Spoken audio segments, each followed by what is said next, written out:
गई महारानी वापस। बड़ी मेहरबानी की। अब मैं भला तेरे से क्यों पूछूं तो कहां धक्के खा के आई। बस 2 दिन बचे हैं तेरे इस घर में, वो भी बर्दाश्त कर लूंगी। बस मेरी बेटी की शादी आराम से हो जाने दे। शादी में टांग मत अड़ाइयो छछुंदरी। मैं ये कहूंगी, तुम ये नकली तस्वीर लाई हो मेरे बेटे की जिंदगी बर्बाद करने के लिए। और फिर देखते हैं तुम्हारा परिवार तुम पे एतबार करता है या मुझ पे। इस बार मुझे जल्दबाजी नहीं करनी है। मैं ये तस्वीर राज जी को दिखाती हूँ, फिर वो जैसा तय करेंगे हम वैसा करेंगे। ए अल्लाह की गाय, किसको ढूंढ रही है? इधर आ, जा मेरे पास बैठ। अरे वो तो बस स्टॉप पे गया है ना। आज रात को मेहमान आने वाले हैं ना, उन्हीं को लेने गया है। बोला तो था। सो जा।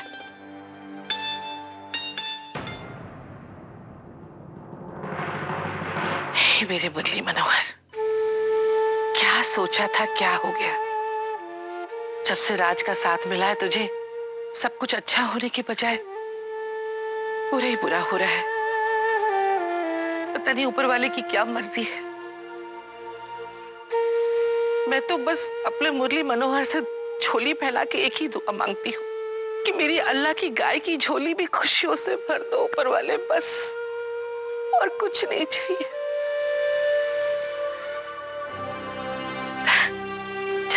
सो जा जाके।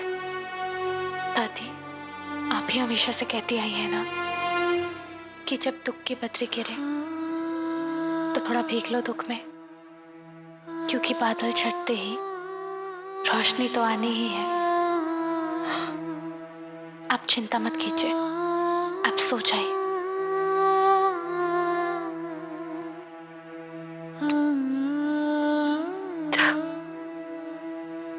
अरे मुरली मनोहर,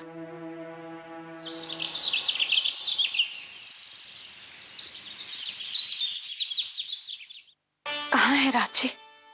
कल रात भी उनसे बात नहीं हो पाई थी। अच्छा और राज जी घर पर हैं। उन्हें उस तस्वीर के बारे में बताना है मुझे। राज जी। जी।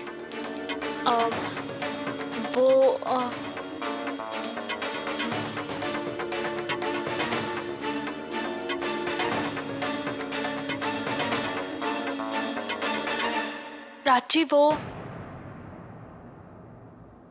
क्या हुआ?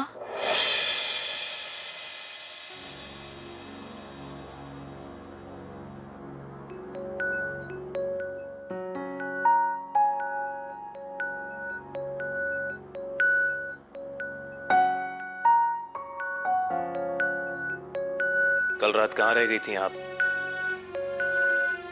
बहुत देर लगा दी। कुछ हाथ लगा? और मैंने बहुत फोन किया था आपको। वो एक्चुअली मेरा फोन, वो सब छोड़िए। असली बात यह है कि मैंने कल। अरे बेटा कहाँ है तू? मैं कितनी देर से तुझे ढूंढ रही। तुझे एक विधि के लिए जाना है।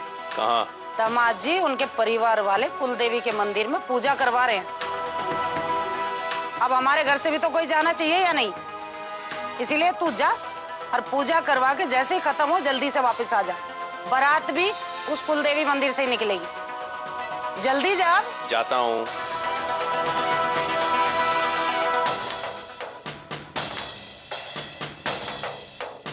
अरे जाना भाई, तू सुनता क्यों नहीं मेरी?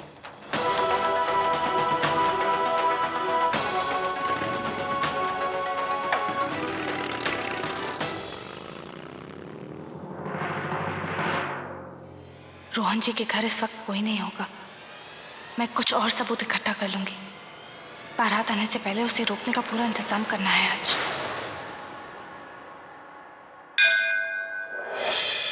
ये लो बेटा, पंडित जी को ये थाली दे दो। ये थाली हमारे घर की तरफ से और आपके घर की तरफ से, दोनों की तरफ से।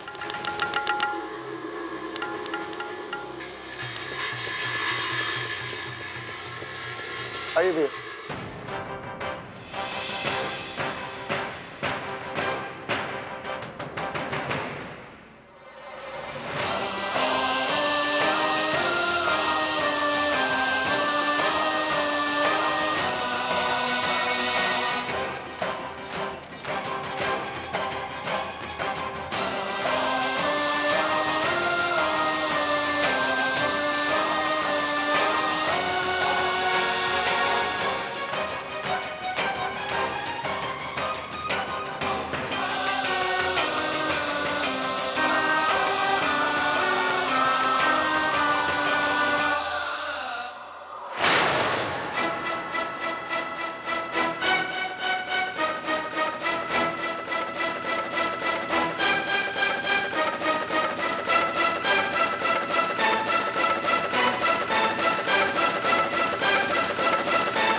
अरे भाभी जी, आप सब लोग तो मंदिर गए हुए हैं।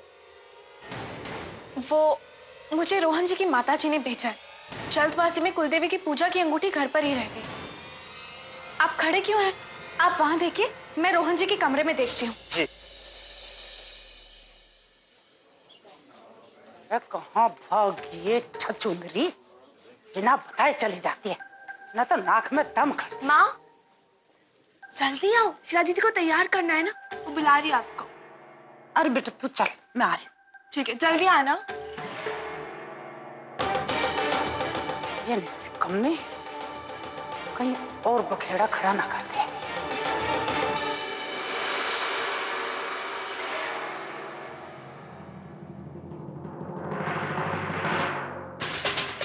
कोई ऐसा सबूत मिल जाए जिससे ये साबित हो जाए कि रोहन जी और कचरी अब भी शादीशुदा है, क्योंकि उन्होंने ये कहा है कि उनकी पहली शादी टूट चुकी है और उनकी पहली पत्नी किसी के साथ भाग चुकी है।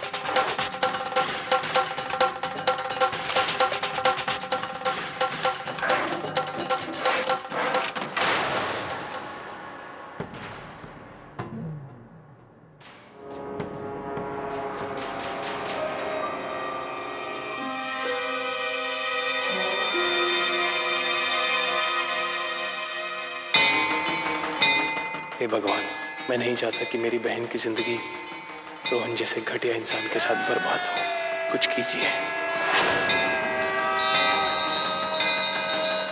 रोहन के खिलाफ कोई ऐसा सबूत मिले जिससे सारा झूठ सामने आ सके और मैं अपनी शीला को बचा सकूं।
तुम यहाँ क्यों आई हो? मैं शादी की हर रस्म में आऊंगी।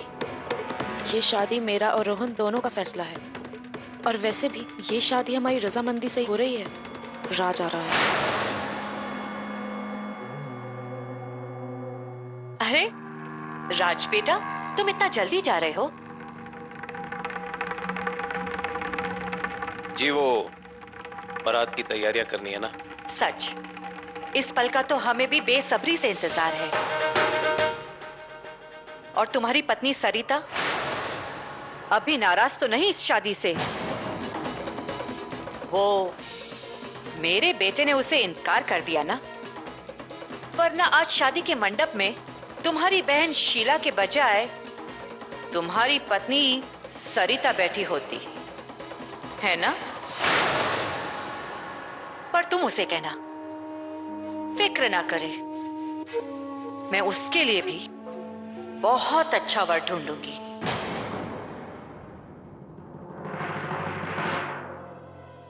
आप तकलीफ ना करें।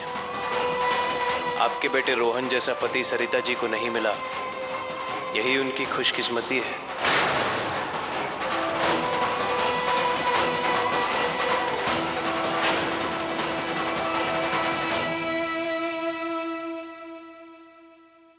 अरे सुनो, बहू का मंगलसूत्र तो घर पे ही रह गया है। अभी तो घर जाना पड़ेगा।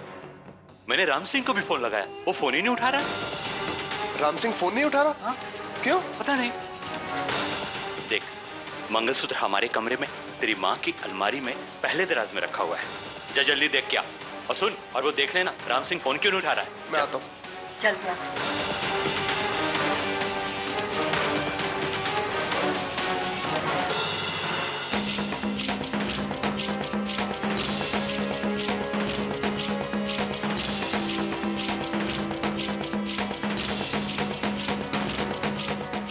अंगूठी तो मालकिन के कमरे में नहीं है।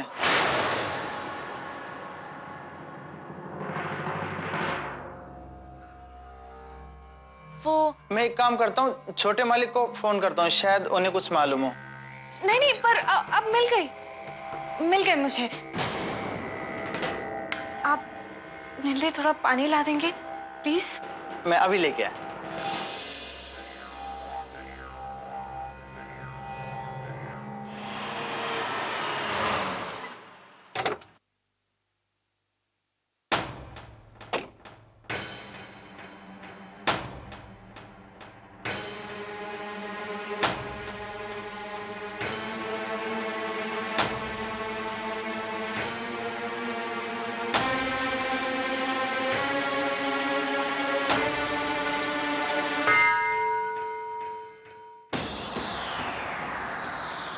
भाभी जी,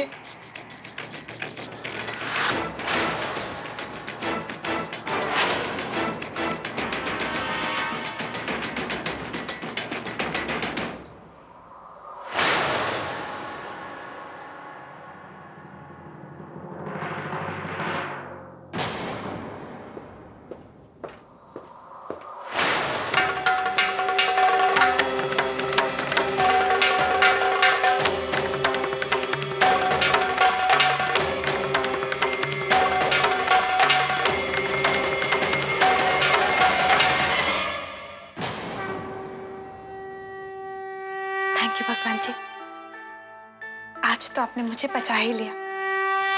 भाभी जी, भाभी जी। राम सिंह, जी मालिक। तुम फोन क्यों नहीं उठा रहे हो? वो मेरा और ये पानी किसके लिए? वो सरिता भाभी जी के लिए। बड़ी मालकिन ने भेजा ना उन्हें अंगूठी के लिए। बड़ी मालकिन? हरामखोर! आज तेरी वजह से मेरा पूरा बना हुआ प्लान बिगड़ गया। तेरी नौकरी तो गई। लेकिन मालिक, मालिक। हाँ, ये हो गया, सामग्री होगी, कलावा भी हो गया। हाँ, यहाँ रख दे। अब और चावल, पूजा की थाली में चावल भी रखना। और कलश कहाँ है? हे भगवान, इस घर में कोई काम ढंग से नहीं होता। मैं अकेली क्या क्या करूं? अरे बेटा आ गया तो? पूजा ठीक ठाक हो गई ना? हाँ। कितनी देर में बारात निकलने वाली? पता नहीं। अरे तेरा ध्यान कहाँ है? मैं तेरे से कुछ पूछ रही हूँ। अच्छा, शीला के ससुराल वालों ने बातचीत तो की ना तेरे से? कितने बड़े दिल के हैं, तेरी इतनी बड़ी गलती भी भुला दी। बड़े महान इंसान है। अरे मैं यहाँ बड़बड़ा रही हूँ, जिसे तू ढूंढ रहा वो आजकल इस घर में टिकती कहाँ है? और पीते से मुंह की पता नहीं कहाँ धक्के खाती फिरती होगी। अरे ये छछुंदरी हमेशा के लिए इस घर से निकल जाए ना, तो मैं भी चैन की सांस ले लूं। और बताओ पंडित जी, क्या सामान लाऊं? मैं जानता हूँ सरिता जी, आप जरूर किसी सबूत की तलाश में गई होंगी। इतने अपमान के बाद भी मेरे परिवार का सिर्फ भला सोच रही हैं आप। शीला को बचाना जैसे आपकी जिंदगी का मकसद बन गया है। भैया,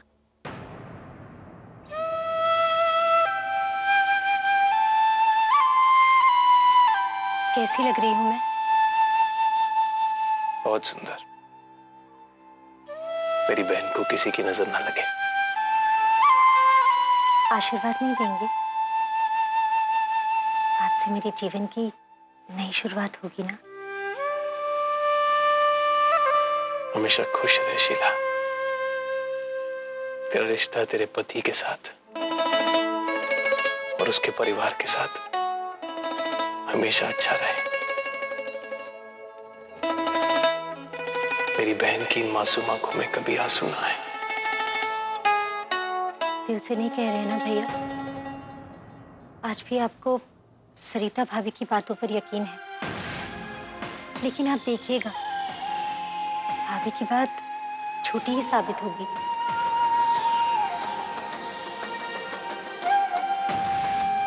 मैं और तेरी सरिता भाभी बस यही चाहते हैं कि तू खुश रहे, सुरक्षित रहे,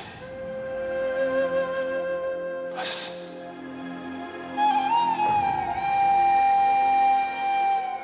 मैं तैयार होके आता हूं।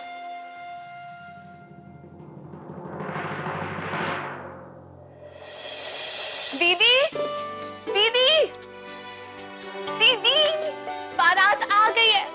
देख ले, जल्दी आ जाओ।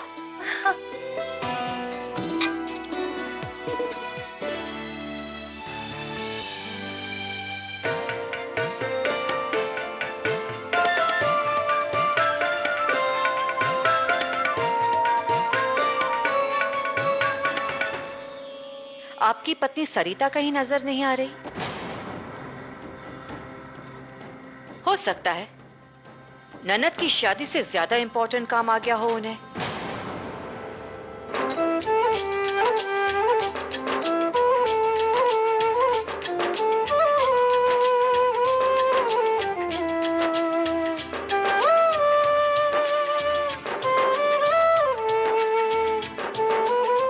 आओ जी, आओ, चलो आ जाओ। आओ समधी जी, समधन जी आ जाओ।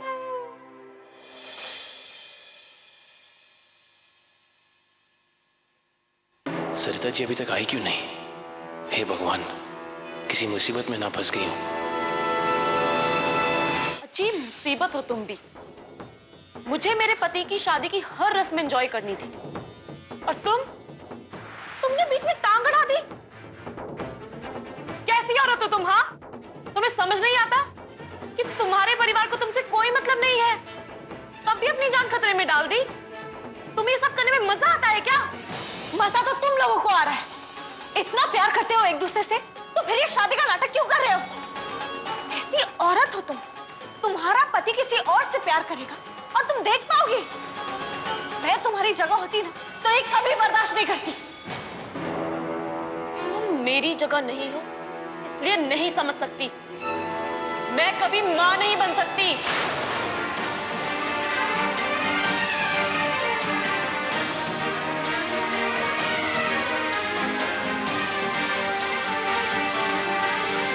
कभी नहीं बन सकती। तुम्हें तो पता है ना, शादी के बाद हर परिवार में एक वारिस होना बहुत जरूरी है। बस इसीलिए ये शादी हो रही है। एक बच्चा होगा हमारा अपना, जो तुम्हारी ननद हमें देगी। लेकिन मेरी वजह से रोहन आज तक बाप नहीं बन पाया। तुम ऐसा कैसे कर सकती हो? एक बच्चे के लिए एक लड़के की जिंदगी खराब कर दोगी? तो और क्या करूं? मेरी सास मुझे घर से बाहर निकाल देना चाहती थी, पर मैं और रोहन एक दूसरे के बिना नहीं रह सकते। बस फिर हमने प्लान बनाया, शादी करो, बच्चा हो जाए, उसके बाद उस औरत को घर से क्या जिंदगी से बाहर निकाल फेंको। शी, कितनी गंदी सोच है तुम्हारी। आजकल सरोगेसी से भी तो बच्चा पैदा हो सकता है ना? वो सब बड़े शहरों में होता है, पर यहाँ अगर औरत के माथे पर एक बार बांझ का धब्बा लग जाए तो उसकी जिंदगी खत्म। शीला के प्रेग्नेंट होते ही मैं उसे अपने मायके ले जाऊंगी। उसके बाद दुनिया से ये कहा जाएगा कि मैं मां बनने वाली हूं, और बस जाहिर सी बात है, उसके बाद बच्चा किसका होगा? मेरा। जहां तक रही शीला की बात, उसका काम खत्म तो रिश्ता भी खत्म। मुझे यकीन नहीं हो रहा कि एक औरत इतनी नीचता पर कैसे उतर सकती है। मुझे तुम्हारी तरह महान बनने की बीमारी नहीं है, अपना स्वार्थ, अपना सुख, ये सब मेरे लिए पहले आता है। कजरी मैम, रोहन साहब ने भेजा है। कहिए क्या काम है? इस पर नजर रखो, जाने मत देना इसे कहीं। कचरी, तुम ऐसा नहीं कर सकती। सबसे पहले इसका मुंह बंद करो, वरना सवाल पूछ पूछ के मुझे पागल कर देगी। कचरी, जो तुम कर रही हो ठीक नहीं है, वो बहुत गलत है। ठीक है तुम? शादी होने तक इसे यहीं रखना, बच के ना निकल जाए कहीं। और एक बात और, अगर ये चालाक चिड़िया पिंजरे से उड़ने की कोशिश करे तो उड़ा देना इसे।